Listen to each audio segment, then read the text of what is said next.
चावल के एक दाने की कहानी। द्वापर युग में पांडव वनवासी का जीवन जी रहे थे और महाकपटी दुर्योधन हस्तिनापुर में एक राजविलासी जीवन जी रहा था। एक दिन महर्षि दुर्वासा अपने शिष्यों के साथ हस्तिनापुर अतिथि बनकर पधारे थे। दुर्योधन ने काफ़ी अच्छी तरह से उनका आतिथ्य किया। इसी पवित्र कार्य के बीच दुर्योधन ने अपने मामा शकुनि के साथ मिलकर पांडवों को परास्त करने की एक नई योजना बनाई।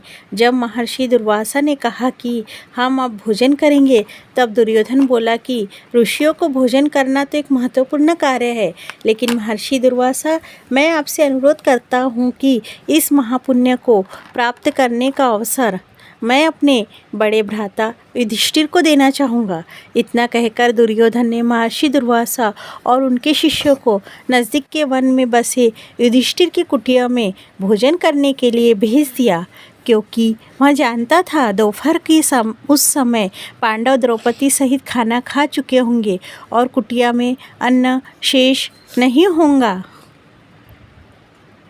कुछ ही समय में महर्षि दुर्वासा अपने शिष्यों के साथ पांडवों की कुटिया के सामने थे। वहाँ युधिष्ठिर ने उनका बड़े आदर के साथ स्वागत किया। महर्षि दुर्वासा ने युधिष्ठिर को दुर्योधन के साथ हुआ अपना वार्तालाप बता दिया और कहा कि मैं और मेरे शिष्य स्नान के पश्चात भोजन ग्रहण करेंगे।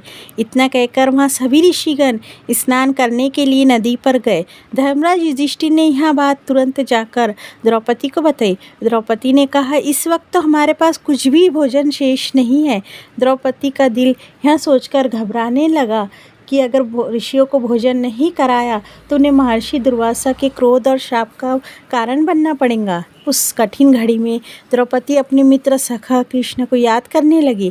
उसी वक्त लीलाधर कृष्ण ने द्रौपदी की कुटिया के अंदर प्रवेश किया। उन्हें देखते ही द्रौपदी उनके पास दौड़ती हुई गई और उन्हें अभिवादन करके अपनी समस्या बताने लगी।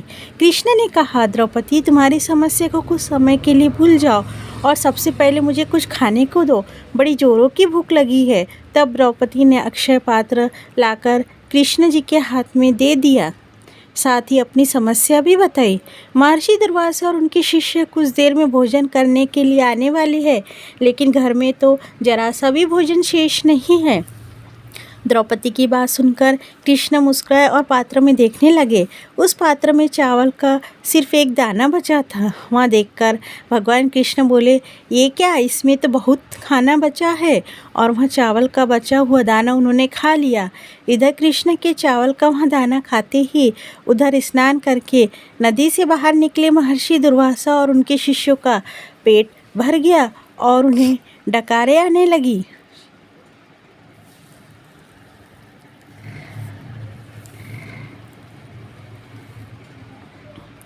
और यहाँ युधिष्ठिर की कुटिया की ओर जाने की बजाय अपनी यात्रा के लिए प्रस्थान कर गए।